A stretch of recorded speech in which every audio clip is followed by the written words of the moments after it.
Today, I'm breaking down one of the biggest questions every New York City buyer Googles. When is the best time to buy in New York City? And the truth is, it's not seasonal. In New York City real estate, market timing is really about understanding the micro moments when your leverage changes. Let's talk about what that actually means for you as a buyer. First, inventory cycles. In New York City, competition changes week by week. The spring will always have the most inventory. It will slow down over the summer and pick up a little bit in the fall. But November, December, January, there are less buyers and less listings. Generally, this is when you have the most negotiating power. But sometimes it feels better to bid on properties that have competition. So there is a psychological part to it as well. Second, seller urgency. It's very important to understand why the seller has their property for sale. Understanding seller timing is one of the biggest advantages you can have when negotiating in New York City. A lot of buyers misread price cuts. If a property has been on the market for 6 months without a reduction, it could mean the seller isn't motivated. But generally, you will never know until you make an offer.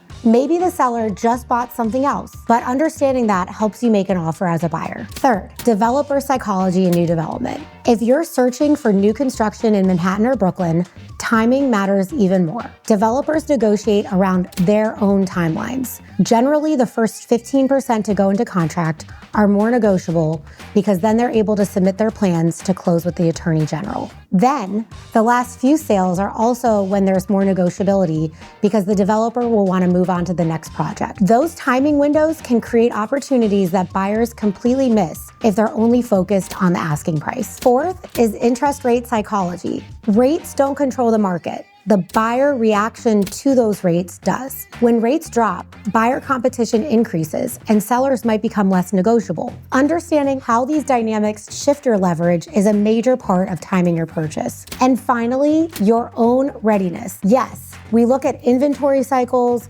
seller urgency, price reductions, interest rate psychology, and new development timelines. But the real timing window often opens when your life changes. You're relocating to New York City for a new job and need certainty on neighborhoods, commute patterns, and budget. You're expecting a baby and suddenly a one-bedroom doesn't work anymore. You're getting married and want to start building equity together. You're going through a divorce and need clarity on when you can buy on your own. These moments create urgency, and urgency shapes your leverage. In New York City, market timing is really the intersection of what's happening in your life and what's happening in the micro market at your price point. So when buyers ask, when is the best time to buy in New York City? The real answer is this. The best time is when the market, the seller, the inventory, and your life align to give you leverage. Decode Real Estate helps buyers understand the timing signals that matter so that they can move with confidence and negotiate from strength. If you want clarity on the right timing for your next step, reach out. Decode Real Estate is here to guide you through it.